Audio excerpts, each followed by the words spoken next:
Hey, hello again, whiskey friends. Thanks for joining me today, everybody, for another Tuesday discussion topic. Now, if this is your first time here, we do these type of things every Tuesday, man. We get some discussion going on, something based on either what's on my mind or what's on your mind. So if you got a question, put them in the comments, either on Instagram, on YouTube, on Patreon, wherever these things come from. I love Whiskey Discussion Tuesdays. But this is actually something that's been on my mind. This isn't a question that anybody's asked, but we have been very meticulously doing reviews on this site using our scoring system. And not only have I been doing it, Kelsey's been doing it, Darrell's been doing it. Hey, we've got OH involved as well. He loves doing them too. But that gives me data, and I thrive on data, and I want to understand what this data means as we have the scoring system. We have all these metrics. We have people recording price and type, and is it a store pick and whatnot. And the more data I have, the more I can break it down for videos like this. Today's video, though, at this point, we've got about 45 reviews recorded into the system, and I get to cross tab price versus overall score. Does price equal quality? That's something that we talk about all the time. And the more that we invest in this scoring system, the more we can answer that question and understand, A, does that even equate? Or what are the expectations when I pay so much for a bottle? And I think we got some good data on that already. So I want to break that down with everybody, have a discussion about it, and see what you think, because this is why we're doing it. This is why there's so many metrics behind the scenes. And I want to know what you think about how we're using these. So let's kick off the show and get into the discussion. Thanks for joining, everybody.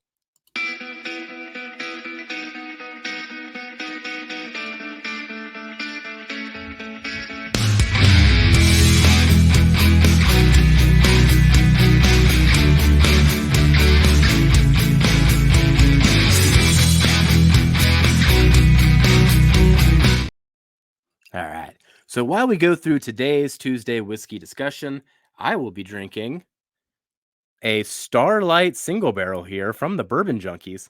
Man, this one pulls at my heartstrings. This one's called the Brave Little Toaster. Man, Brave Little Toaster was one of my favorite cartoons growing up. I love the blankie. I love the little nightlight character. Oh man, I don't know if I got into all the sequels, but at least the original. Man, did I love the Brave Little Toaster.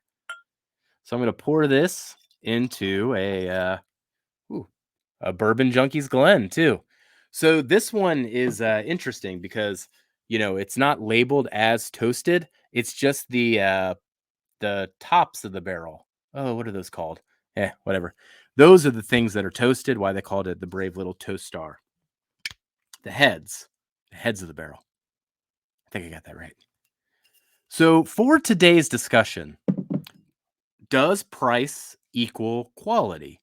And since we've been so meticulous about all the metrics that are going into the scores when it comes to the official reviews on the site, I can now do some analysis of it and get really nerdy with these numbers. And I can ultimately start understanding, what are the sweet spots? What are the expectations for higher price bottles? What are the expectations for lower price bottles? I mean, if I get really, really nerdy into this, I can come up with some regression equation where I can just put this all together. That might be coming later. But yeah, you heard me use the word regression. I'm going to pull up the chart here, and then we can start breaking it down. You can see what I'm dealing with. But thus far, we do have about 45 reviews, and we've only been using this thing since the beginning of January. So as we go through the course of the whole year, I'll have even more data to break this down on even further layers. But I think price versus overall score is a absolutely fabulous place to start. So looking at this, so this is just a plot chart here. What's going on the left is price. So everything that you see vertical is how expensive that bottle was, and everything you see left to right is where that bottle ultimately scored in our scoring system.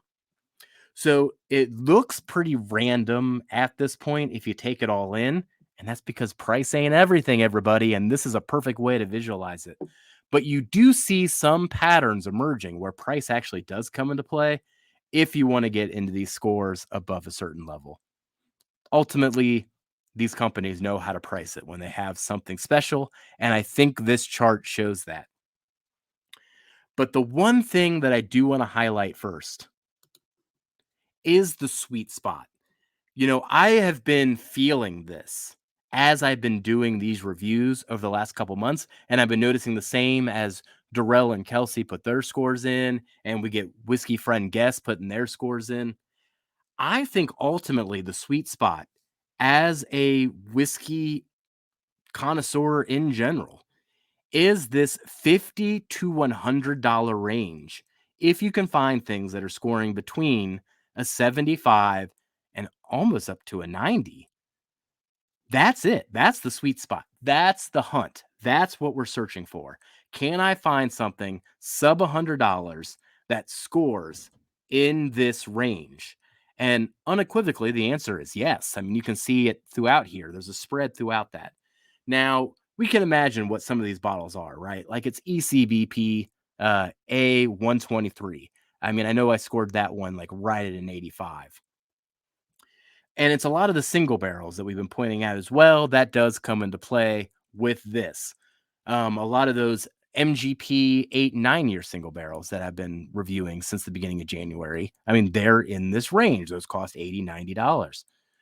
But that is it. I think that's the heart of what we should be pursuing as whiskey collectors is things that fall in this range. Now, where things get frustrating for me is anything that's over $100 that essentially falls in this sub 80 range. That's it. I mean, if you're charging me $100 or more, you got to be very good, or you got to be excellent. Even you got to be excellent to amazing, and that's what an 80 is. 80 is the baseline for excellence. You better step it up if you're charging a price above $100. And I have had way too many misses in 2023. And Darrell and Kelsey are the same. You can see them right here. There are a lot of bottles that are hitting below that point. And every time I hit one of these bottles, it makes me not want to pay $100 for a whiskey going forward. It doesn't matter if it's tied to one brand or not. Any brands that hit me in this category and they hit this disappointing range, like I just don't want to invest in any whiskey above this range. Like it really makes me hesitant where to spend my money. And now we have a way to graphically show that and how often that hit rate is. I think the thing that's kind of really interesting about this is if you break the line right there at the 80, there are more dots in my red shaded area than there are on the other side that's not red shaded. That means the batting average when we are spending over $100 on a bottle of whiskey is technically disappointing more often than not. Ugh. That's what's been painful for me recently. And I feel it more and more every time I get a dud. I mean, not even a dud. I can't even say a dud. Just something that's not amazing to excellent.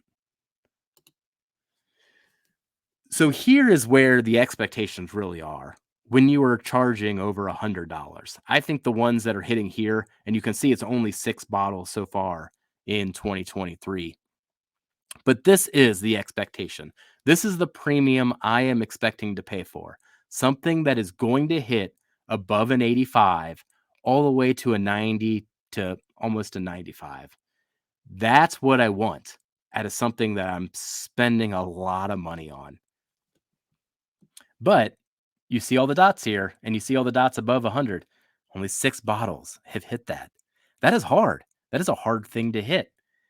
But should it be? I mean, should they just not be charging as much as they are for the whiskeys that are over there that aren't grading as high? I mean, that's the weird thing about this journey, but also the important thing about the sweet spot that I showed earlier.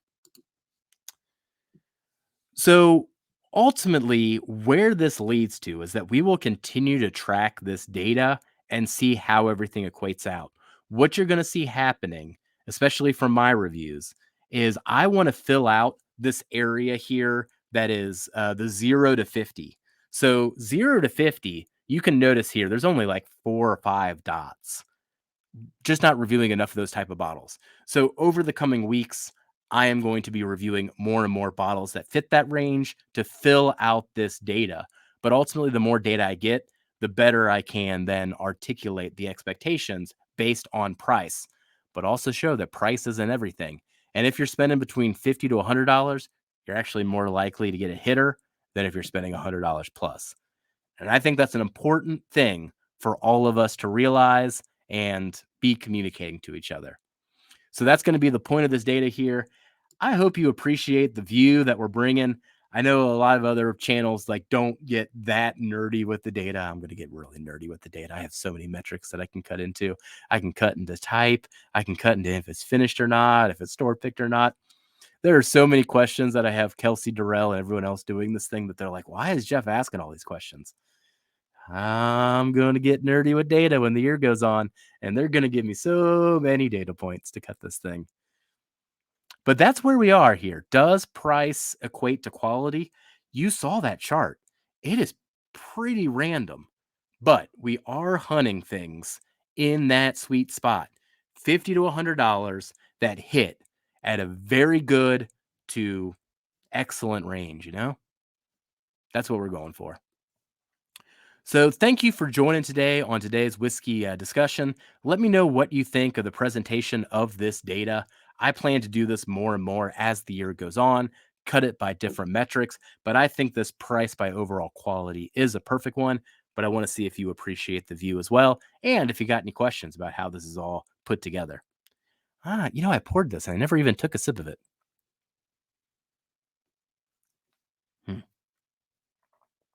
Man, that's a really good Starlight.